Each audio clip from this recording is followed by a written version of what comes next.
তো লাবণীর বাড়ি, তাহলে দেখো আজকে কি হয় পুতুলের গল্পে।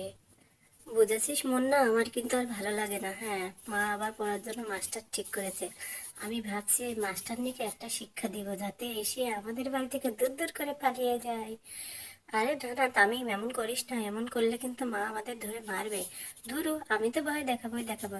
এই আমাদের সেই খেলনার সাপটা কি হয়েছে রে? ভাবছি আমি ওটাকে নিয়ে এসে, হা হা, আজকে আসুক ম্যাডাম, দেখাবো মজা। আজকে তো শুনেছি আমাদের পড়াতে আসবে। দেখ মুন্না, আমি কিন্তু শাস্তি দিবই দিব, দেখিস। হা হা হা। তামিম, তুই এরকম করিস না রে ভাই। এরকম করলে কিন্তু মা আমাদের ধরে বকা দিবে। ধুরু, তুই খালি সবসময় ভয় পাস। আমি কারোকে ভয় পাই না, বুঝেছিস? আমি যাই যাই সাপটা খুঁজে নিয়ে আসি। এই তামিমটার জন্য না আবার আমার এই বাড়িটা ছাড়তে হয়। এই তো দেখছি আমাদের জ্বালিয়ে মারবে। কি যে করি। যাই হোক, আমি বরঞ্চ মামিকে যে বলি, তাহলে মামি একটা সমাধান বের করে দেবে। তাই বলে তো মুন্না লাবণীর ঘরে আসলো। মামি, ও মামি, মামি তুমি কি ঘুমোচ্ছ? কে? মুন্না? ও, কি হলো রে মুন্না? হ্যাঁ, এই চোখটা লেগে গেছিল, তাই একটু শুয়েছিলাম। কি হয়েছে বাবা, তুই এখন আমার ঘরে? ও মামি, তাড়াতাড়ি শোনো। তামিম কিন্তু তোমার ওই ম্যাডামকে কিন্তু শাস্তি দেবে। তাই সে প্লাস্টিকের সাপ আছে না, ওটা খুঁজতে গেছে। ওটা দিয়ে নাকি ম্যাডামকে ভয় দেখাবে। হাই হাই, এই তামিমটাকে নিয়ে আর পারি না। কি বলছিস তুই আমাকে? এমনিতে টিনা যে পরিমাণ সাপে ভয় পায়, তার উপরে ভয় দেখাবে? এই ছেলেটাকে নিয়ে তার হচ্ছে না। ঠিক আছে, ও যদি চালাক হয়, তার উপরে চালাক আমি আর আমার বান্ধবী টিনা। ওকে তো পড়াবোই। আচ্ছা মুন্না, যা। ও মামি, তুমি আবার যেন তামিমকে বলে দিও না, তাহলে কিন্তু আমাকে পেদাবে। আরে না না, বলবো না, তুমি যাও। ঠিক আছে, আমি যাই, খবরদার যেন বলো না ও সাপ খুঁজতে গেছে কিন্তু। তাই বলে তো মুন্না ওখান থেকে চলে যায়, আর লাবণী চিন্তায় পড়ে যায় কি করবে। এই ছেলেটা দেখছি দিন দিন অনেক দুষ্ট হয়ে যাচ্ছে। যাই হোক, একটা ব্যবস্থা আমার করতেই হবে। আমি বরঞ্চ টিনাকে ফোন দিয়ে বলে দিই ঘটনা। এই বলে তো তামিম সাপটা না পেয়ে একটা টিকটিকি নিয়ে চলে এসেছে। এই দেখ মুন্না, আমি সাপটাকে তো পেলাম না, কোথায় যেন মা রেখেছে মনে হয়। এই টিকটিকিটা দিয়ে আজকে ভয় দেখাবো। এটা আমি খাটের নিচে লুকিয়ে রাখবো। দেখি টিকটিকিটা আমি নিয়ে নিই, আর এই খাটের নিচে লুকিয়ে রাখি। তাহলে আর পড়াতে আসলে খাটের নিচ থেকে আমি টুক করে বের করে নেবে। এই লেজ দেখা যাচ্ছে, লেজটা সরিয়ে দিই। খুব ভালো হয়েছে না বল? হ্যাঁ হ্যাঁ, ভালোই হয়েছে। আচ্ছা ঠিক আছে, আমি গরুর ঘাস কাটতে গেলাম।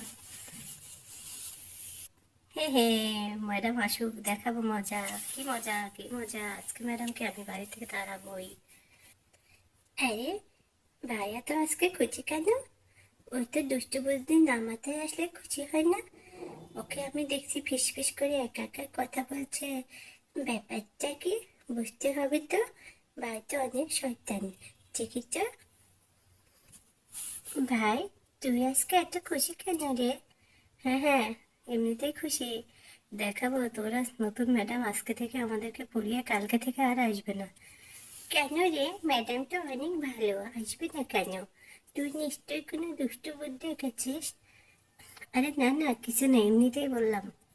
এ কি, আমি এখন টুম্পাকে সব বলে দিতেছিলাম। টুম্পা তো অনেক দুষ্টু, সব বলে দিলে আমার প্ল্যান শেষ হয়ে যাবে। তোর সঙ্গে অত কথা নেই, যাই যাই, আমি যাই। এই বলে তো তামিম ওখান থেকে চলে গেল, আর টুম্পা তো অনেক চিন্তায় পড়ে গেল। কি হয়েছে টুম্পা সোনা? তুমি এরকম মুখ ভার করে বসে আছো কেন? দেখো না মামি, ভাই বলেছে কালকে থেকে নাকি ম্যাডাম আমাদেরকে আর পড়াতে আসবে।